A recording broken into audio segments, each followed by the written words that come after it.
Live from our 7 Tasmania studios, your nightly news with Kim Miller begins now. Good evening everyone, thanks for joining us. Our top story tonight, police have retrieved the body of a 50-year-old man who went missing in Boundary Bay near Liawini. He was attempting to retrieve his boat before disappearing from sight yesterday. Tragedy in the Central Highlands. Tasmania police locating the body of a Sheffield man in the Great Lake at Boundary Bay. Obviously the investigation is early in the process at this point, but information suggests that the man was on shore and he's swam to possibly retrieve his vessel that's floated from the shoreline. A bystander notifying authorities yesterday afternoon after witnessing the 50-year-old disappearing from view. Emergency services dispatched a search party soon after. A number of police assets have been deployed, including the helicopter, drone and land and sea resources. Hopes of locating the man alive dwindled as sunset approached. The search resuming at sunrise, where they made the grim discovery just before midday, not far from the shoreline.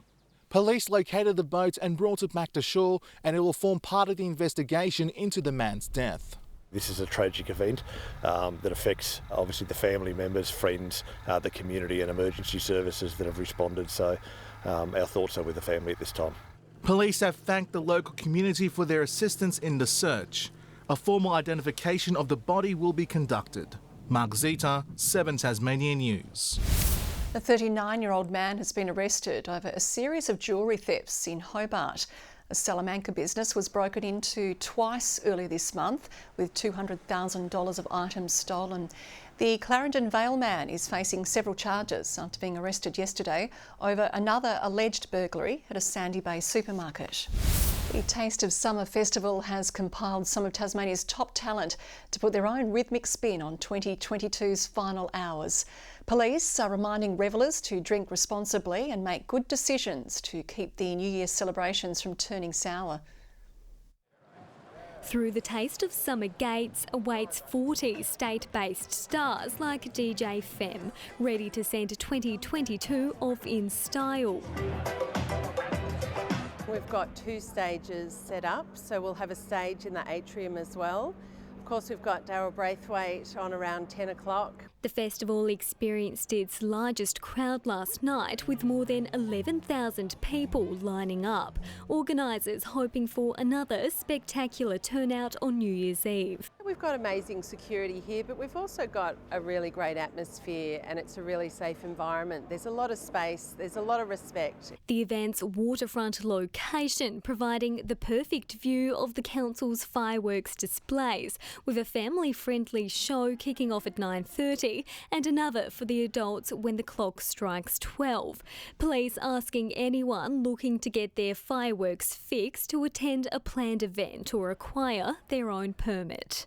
Any behaviour that relates to fireworks, they must be done in a controlled environment, legally, with a permit and with people that are able to do so. High visibility patrols will also be out in heavy force, both on land. We don't want anyone's year to end in a tragic way, so we encourage that planning, we encourage that you look after one another and that you don't drink and drive. And in the water.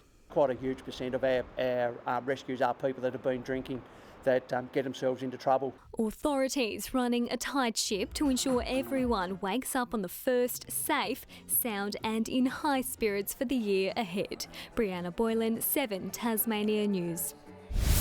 It was a nervous wait, but the crew of Celestial is celebrating tonight after claiming handicap honours in the Sydney Hobart. Having come so close to victory last year, they weren't to be denied in 2022, despite facing a few mishaps and intense competition on their journey. A sparkling spray for a champagne moment this crew will never forget.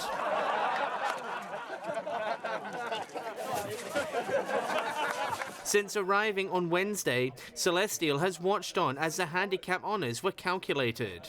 A call last night confirmed they'd won the Tattersalls Cup, finally getting their hands on the trophy this morning. I didn't really believe it until it was officially announced. He had reason to be nervous. Despite being first last year, a protest saw them demoted to second. That decision had the veterinarian skipper pondering retirement until a change of heart. Try again, step up to the challenge and take it on again, and it's a redemption. As the morning went on, traditional celebrations continued. Others putting up a fight in a style the boat has become known for. And it was a battle, with a ripped mainsail and tough competition part of the journey. Could see each other constantly.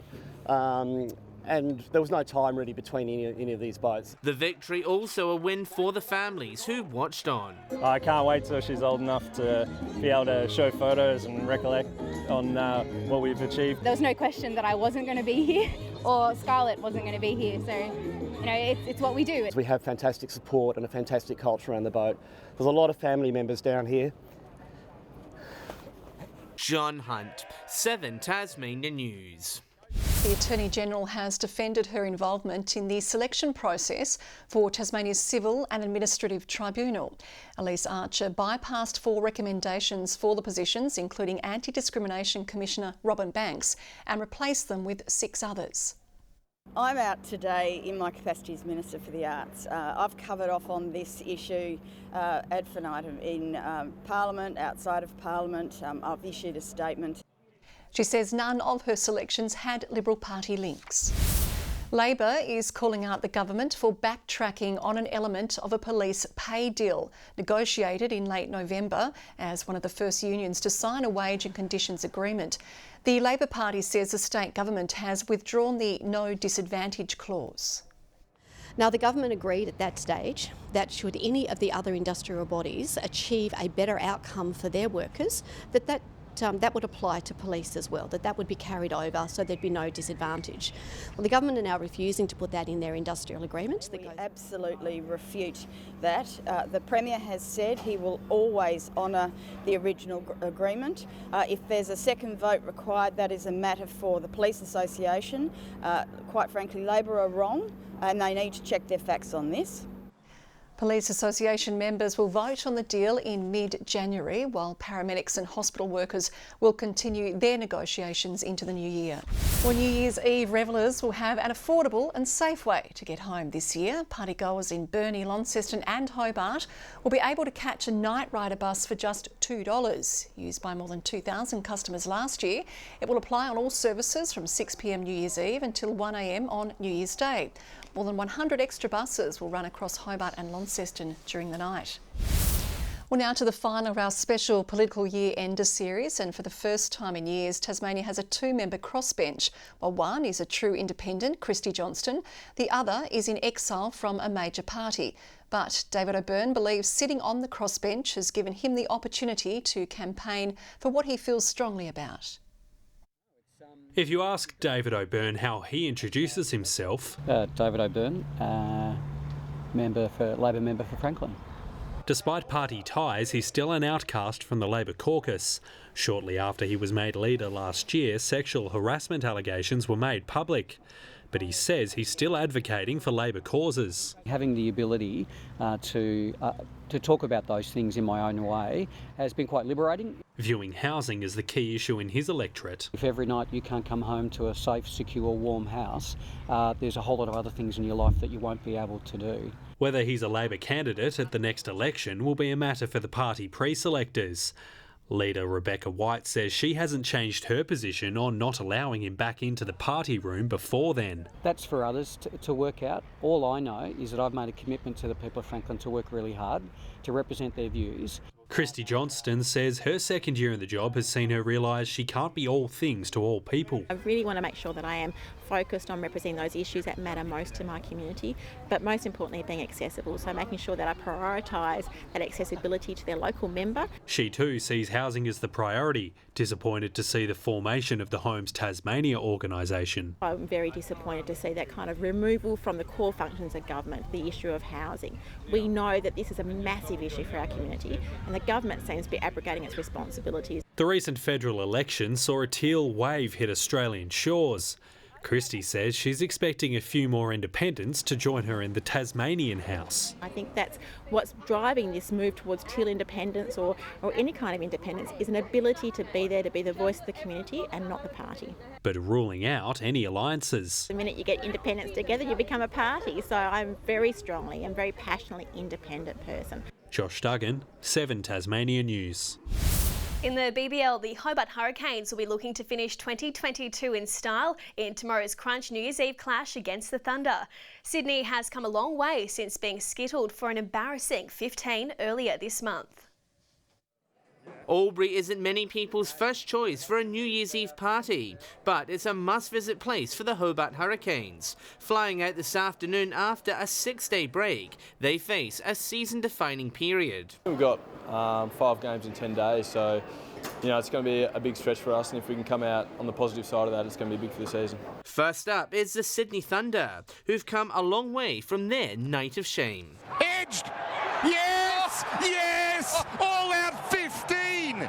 A win last night against the Brisbane Heat helped them leapfrog the Hurricanes on the table. Yeah, they're still a really good team and some really world-class players, and if they get on their day, they're going to be really dangerous. Hobart's Christmas Eve miracle win over the Renegades, despite being bowled out for just 122, has them full of confidence. Meredith's confident the batting unit will fire back tomorrow. Read it really early, and maybe we're a bit slow to do that on Christmas Eve, and lost a few wickets that we didn't need to, but yeah, they're a really good batting group, and I'm sure they'll sum it up really quick. In a boost, Matthew Wade will return from his suspension for the clash, but Ben McDermott won't play, taking no chances with his hamstring. He's still trying to get over that hammy niggle, but I think he'll be fine for next game. John Hunt, 7 Tasmania News. The Jack Jumpers are less than an hour away from taking to the court against bitter rival Sydney. Sitting 5th with a 10-8 record, a win tonight would solidify their place in the NBL's top 6. It's their second match this month against the Kings, with the Jackies storming home to record a famous win last time out. Meanwhile, Sydney will be missing coach Chase Buford, who copped a 1-match ban following his dummy spit against the Phoenix in round 11. Tip-off is at 7:30. A dramatic night in Devonport with the 2 Olympians, Stuart McSwain and Ollie Hoare, beaten by a local athlete in the mile. While today, Australians and Tasmanians dominated the podium in the Silverdome's most prestigious cycling races. Taking off in one of the big cycling drawcards at the carnivals. Australians led the pack, vying for national honours in the UCI-sanctioned elimination race at the Silverdome. It's always a bit of a highlight of my year coming down to Tas Carnivals. A rigorous ride with a competitor eliminated every second lap, eventually coming down to 2 riders with a sprint to the finish. And it was green and gold in the final 2 of the men's race, a battle between Launceston's Josh Duffy and Victoria's Graham Frisley. There's young guys there out today who are going to ride in the Madison with the big boys from Europe, and Josh and Frisley, they're the top within Australia. But it was first for Frisley. I'm pretty excited with that one. And what was your strategy going in? Don't be last across the line. There were plenty of thrills and spills, but a Launceston local held it together to claim gold in the women's national event. Lauren Perry out in front as the final bell rang. She winds it, she kicks, and it's over! It is over! Ladies and gentlemen, the elimination winner, Lauren Perry! It's pretty cool to win a national title here in my home velodrome, something I've never done before, and yeah, so I'm glad I had enough energy from the last few days of racing to make that happen. But not without some tough competition on the track. Yeah, pretty tough. We have some really fast riders here in the Malaysians and the Hannah from the Czech, so they made it tough, not to mention our own Aussie riders here as well. While there was a huge shock overnight as the highly fancied duel of the decade ended with neither star winning the Devonport Mile. King Island's Stuart McSwain and Commonwealth Games gold medalist Ollie Hoare both started from scratch. The pair was clawing its way towards the front, but Ulverston's Aaron Harvey held off the 2 Olympians at the line. It's going to be Aaron Harvey's mile! Hoare settling for second, McSwain was 4th. And tonight's Friday Flashback is to arguably the Christmas Carnival's most famous moment. In 1977, cyclist Danny Clark pulled off a sprint for the ages, closing a 200-metre gap to win the Burnie Wheel, leaving one ecstatic commentator gasping for air. 14,000 people crammed into West Park on New Year's Day in 1977 as gift runners were hailed as heroes alongside those on two wheels. But one man was head and shoulders above them all. And looks her over his shoulder and says, "How about that?" Danny Clark had 12 races that day, but the one which would forever link his name to the Burnie Carnival was the wheel race final. And here's Danny. Listen to the crowd roar. Starting from scratch, Clark put in a superhuman effort to pull off what was considered an impossible task. Can he make it? I don't think so. But TNT9's Ray James was swept up in the magic and couldn't believe what he was seeing. Look at him go. Look at Clark. He may make it. Look at him go. Can he make it? Yes! Yes! Yes! Oh! A magnificent performance! A magnificent performance by Danny Clark. And he's very emotional. His effort was described in newspapers as the 8th wonder of the world and earned universal adulation. 1977 is also remembered for one of the closest gift races on record. Westbury's Stephen Roach edged out Launceston's Gary Clayton in a photo finish. Clayton and Roach, they go to the line locked together. I don't know. Maybe Clayton or Roach. It's an absolute dead heat between the two of them. The official margin, 1 centimetre. Side by side, Roach and Clark would be feted by the thousands who witnessed one of the great editions of West Park's famous annual feature. Tom Johnson, 7 Tasmania News. Good evening. Scott's Peak was state's top at 27 today, 22 in Hobart and Launceston, Devonport 21 and 18 in Burnie. Bushy Park reached 26, Grove 23, a top of 20 for Low Head and Smithton, St Helens and Maria Island 19 and 14 in Lyowini. Low-level cloud covered most of the state today, with cloudy conditions also across most parts except for the west and far south. Across the country, a low-pressure system lies over northern WA and an active monsoon trough over northern Australia is producing cloud across the northern half of the country, while thunderstorms are also lying over parts of Victoria and New South Wales. Tomorrow, a high over the Tasman Sea will extend to a ridge over the south of the state, with a trough over the eastern states extending down the west coast, while a low pressure system remains over the far north. Northeasterly winds reaching up to 25 knots about the southeast, with seas of 1 to 2 metres. And there's a strong wind warning for the southeast coast and Frederick Hendrick, Norfolk and Storm Bays. Now looking to the all-important New Year's Eve forecast, 26 in Hobart and Mayandina, partly cloudy in Oatlands. A top of 27 in Launceston and a shower or 2 for Devonport and Lyowini. Burnie, a shower or 2 and 20, a possible afternoon shower for Strawn and 23 in Marrawar. A top of 22 in St Helens and partly cloudy in Swansea and Orford. And tomorrow's UV sits at an extreme 11. Showers about the north on Sunday to bring in the new year, with possible afternoon showers in the southwest and the far south. Showers developing about the west and south on Monday morning, extending to the east in the late afternoon. And more showers in the east on Tuesday, extending to the north in the morning. Mostly sunny in Brisbane tomorrow, 27 in Sydney, humid in Melbourne with a possible shower, Perth 27 and 31 in Darwin. And right now in Hobart it's 19, similar conditions in Launceston and Devonport, cloudy and 17, and some mixed conditions across the state for New Year's Eve tomorrow, Kim, which is perfect for those wanting to escape the heat all day. Not too hot, not too cold, just the way we like it. Thank you very much, Victoria. That is all we have time for tonight. Louise will be with you over the next few days. I'm having a couple of days off. Have a wonderful and safe New Year. For now, it's good night.